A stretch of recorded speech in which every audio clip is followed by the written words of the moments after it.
O Senhor esteja convosco. Ele está no meio de nós. Proclamação do Evangelho de Jesus Cristo segundo Mateus. Glória a vós, Senhor. Naquele tempo, disse Jesus aos seus discípulos: Quando o Filho do Homem vier em sua glória, acompanhado de todos os anjos, então se assentará em seu trono glorioso. Todos os povos da terra serão reunidos diante dele. E ele separará uns dos outros, assim como o pastor separa as ovelhas dos cabritos. E colocará as ovelhas à sua direita e os cabritos à sua esquerda.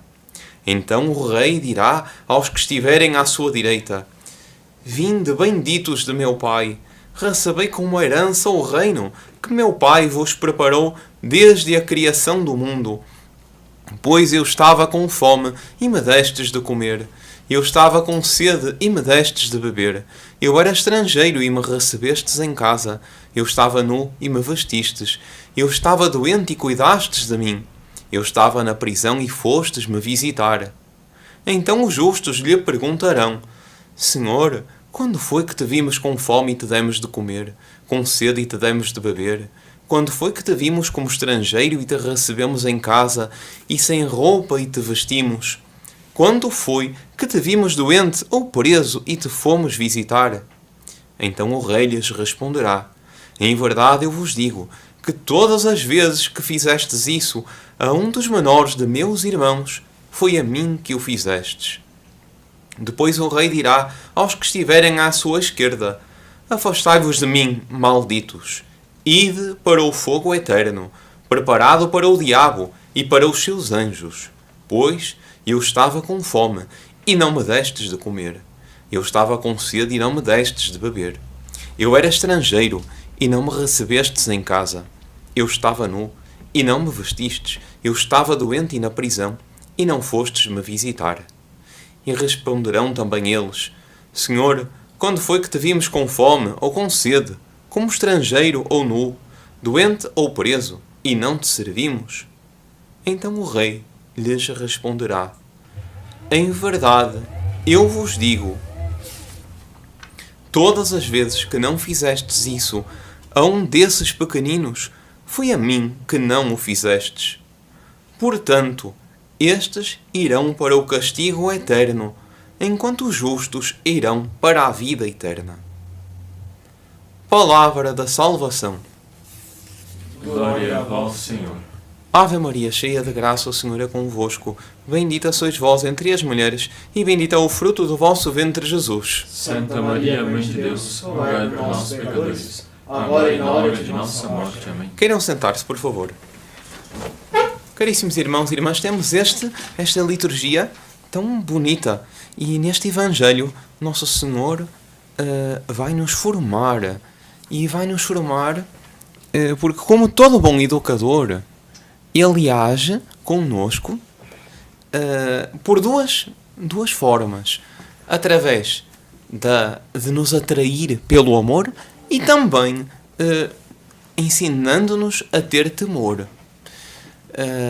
Na regra de São Bento, São Bento, fundador dos beneditinos, escreveu uma regra célebre que ficou como padrão para muitas ordens religiosas. E essa regra, cheia de unção, cheia de paternalidade, tem na sua introdução esta expressão: Vinde, filhos, e ensinar-vos-ei o temor do Senhor. E quando eu quero ensinar alguém a respeitar a Deus, eu devo ensinar tanto o amor quanto o temor, porque a natureza humana, sendo débil, ela às vezes fraqueja no amor, e assim temos o outro amparo do temor. E a liturgia da Quaresma quer justamente educar o nosso espírito e preparar-nos assim para respeitarmos a lei de Deus. E a lei de Deus é, em primeiro lugar, digna de ser amada. Por isso, neste Evangelho, Nosso Senhor começa por apresentar o aspecto positivo. E o aspecto positivo deste juízo final, descrito aqui por Nosso Senhor. Diz Jesus: quando o Filho do Homem vier em sua glória, acompanhado de todos os anjos. Então, primeiro, uma visão escatológica, como dizem, um panorama, Nosso Senhor vem revestido de glória com os anjos e vai-se sentar no trono para julgar. E o que é que ele vai dizer àqueles que cumpriram os mandamentos, àqueles que foram justos? Vinde benditos de meu Pai. Então Nosso Senhor mostra todo o carinho por aqueles que seguiram os seus mandamentos, aqueles que o amaram, no próximo, aqueles que se tornaram, portanto, verdadeiros filhos dele. E o que é que ele diz? Recebei como herança o reino que meu Pai vos preparou desde a criação do mundo. Quer dizer, o mundo é mais antigo que nós, mas antes de nós sermos criados, nós já existíamos nos possíveis de Deus, já existíamos nos planos de Deus, e desde a criação do mundo, Deus preparou para nós um reino. E aqui temos um elemento já interessante. O céu, no qual nós estaremos, se assim o merecemos, por vezes é também chamado um céu empíreo. Ou seja, é um céu que de facto tem matéria. Porque nós, seres humanos, somos corpo e alma. E, portanto, precisamos de um lugar onde haja matéria. E por isso não está dito que o Pai preparou o reino desde toda a eternidade. Preparou desde a criação do mundo. Quando Deus criou o mundo, criou também esse céu para onde nós devemos ir. E deve ser um céu extraordinário. Quanto nesta matéria de imaginar algo sobre o céu ou sobre o inferno, vale um princípio que não erra. O céu eu posso imaginar o mais maravilhoso que eu conseguir, que não vou conseguir imaginar como ele será. Então eu posso pegar os monumentos mais extraordinários que há sobre a face da Terra, as 7 maravilhas do mundo. Por exemplo, os nossos irmãos indianos orgulham-se muito do Taj Mahal, uma construção lindíssima na Índia. Temos por todas as partes maravilhas, algumas feitas pelo homem, outras postas por Deus. Aqui no Brasil, por exemplo, o Rio de Janeiro, temos o Corcovado, temos o Pão de Açúcar, Nosso Senhor no Cristo Redentor com os braços abertos, a Baía de Guanabara. Todas as maravilhas não são nada em comparação com as maravilhas celestes, que foram preparadas e foram criadas desde o princípio do mundo, no momento em que Deus criou o mundo. Para cada um de nós, no céu, existe já um palácio preparado.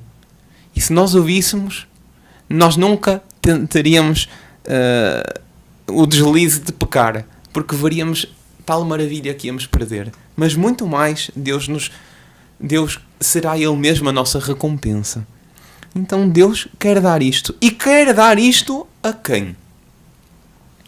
Àqueles que viveram a santidade. Àqueles que foram como Ele. E um parênteses, se voltarmos na primeira leitura, Deus vai dizer: sede santos, porque eu, Senhor vosso Deus, sou santo. Então Ele quer que sejamos como Ele. E por isso termos a herança que Ele tem. E Ele vai então dizer que os justos merecem isso porque lhe deram de comer, lhe deram de beber, ou seja, porque fizeram tudo o que Ele faria, o que Nosso Senhor faria. Fizeram tudo a cada um dos mais pequenos. Mas depois, Nosso Senhor vai tomar o outro lado e vai julgar os cabritos, aqueles que viveram no pecado. E eles são condenados. E são condenados ide para o fogo eterno, preparado para o diabo e os seus anjos. Então já há aqui várias verdades. Primeiro, afastai-vos de mim, malditos. Então, Deus julga. Em Deus não há indefinição. Deus é aquele que, diante do qual tudo está determinado. Diante do qual não há terceira posição. Ou se é bendito, ou se é maldito. Não existe meio termo. Nesta parábola do juízo final, não existe aqueles que ficaram no meio. Aqueles que não foram nem bons nem maus. Não foram tão maus assim. Não. Se não seguiu a lei de Deus, a lei de que Deus, sendo tão bom, nos revelou essa lei e escreveu a lei no coração, é maldito. E em que é que consiste ser maldito? Bom, antes de chegarmos lá. Então, primeiro nós vimos que existe um inferno. Às vezes ouvimos dizer que o inferno não existe. Às vezes, até por pessoas que dizem ter alguma coisa de fé, mas ousam negar o inferno. Segundo, uma coisa interessante, preparado para o diabo e para os seus anjos. Porque os desbravadores do inferno foram os anjos eleitos por Deus. Quando se revoltaram, foram os primeiros a abrirem o caminho no inferno. E claro, depois eles vêm à Terra tentar os homens para merecermos a mesma condenação que eles. Mas foi para eles que foi preparado o inferno. E depois, nós sabemos então que o inferno existe. Sabemos que ele não estará vazio, porque o Nosso Senhor disse que justamente os que estiverem à esquerda irão para lá. Então há esse risco. E Nosso Senhor vai dar a causa da condenação. E a causa da condenação serve para nós também de muita utilidade. Porque às vezes ouvimos por aí dizer: não mato, não roubo, não irei para o fogo do inferno. Ora, o pecado que aqui existe é um pecado de omissão. Aqueles que deveriam ter ajudado, deveriam ter sido instrumentos de Deus para santificar, para manifestar a mão de Deus junto aos demais, e não o fizeram. E claro que nesta ajuda está muito mais a ajuda espiritual do que a ajuda material. Aqui quando o Nosso Senhor diz: estive com sede e não me destes de beber, estava com fome e não me destes de comer, muitas vezes isto pode-se aplicar à letra, claro, são as obras de misericórdia materiais. Mas mais do que elas existem as espirituais, que ajudam o outro a saber praticar isto. Porque eu posso ajudar o outro com alimento, magnífico, se está ao meu alcance é o meu dever, e não ajuda o outro a entender esta maravilha que Nosso Senhor me explica. E o outro, com alimento, não pratica isto, e no juízo final terá à esquerda: eu fui misericordioso. Eu não fui. Então, aqui está a lei de Deus que, como diz o Salmo, os preceitos do Senhor são precisos, alegria ao coração. O mandamento do Senhor é brilhante, para os olhos é uma luz. De facto, é assim mesmo. Nós pensamos, se Nosso Senhor está-nos advertindo e até colocando temor para praticarmos os mandamentos, deve ser porque o ser humano, deve ser porque é muito duro praticar os mandamentos, porque é mau para nós, então ele tem que incentivar. Não. Pelo contrário, duro é o caminho do pecado. E nós temos essa experiência. Ainda há uns meses, um sacerdote me contava algo. Passava num hospital e um jovem via esse sacerdote, num quarto no hospital, via o sacerdote passar no corredor e dizia: padre, venha aqui me abençoar. E o sacerdote era um jovem que estava no hospital porque, infelizmente, tendo-se transviado na vida por caminhos tão tortuosos, inclusive das drogas e do pecado de várias formas, tinha chegado até a uma situação de saúde deplorável. E ele lamentava: eu não quero mais a vida de pecado. Eu não quero mais o desregramento que eu tive na minha vida passada. Padre, só pode-me batizar? E o padre consulta a médica refere que de facto a situação de saúde era delicada, e o sacerdote, então, em combinação com a família, celebra o batismo e o crisma daquele jovem. E aquele jovem passou a ser o mais contente de todo o hospital. Quando entrava alguém no quarto dele, era uma enfermeira, era um médico, ele ficava felicíssimo. Eu sou feliz porque eu sou filho de Deus, eu sou batizado. E depois ele confessava-se: eu tenho a alma limpa. Era uma alegria. Quantas vezes nós andamos tristes e não nos damos conta? É porque não amamos a lei de Deus como deveríamos. Ela de facto é uma luz, ela é alegria ao coração. Vamos pedir a Nosso Senhor de seguir essa luz que Ele nos deixa aqui na terra para nos prepararmos para o céu, seguirmos os 10 mandamentos pela via do amor, e na hora da tentação lembremos-nos também do temor. Não queiramos ser partícipes do fogo eterno que terão aqueles que não querem receber este dom maravilhoso da mão de Deus.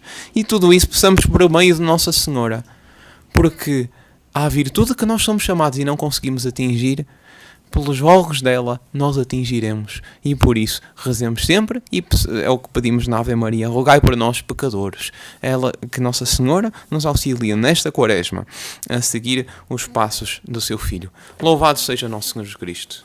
Para sempre seja louvado.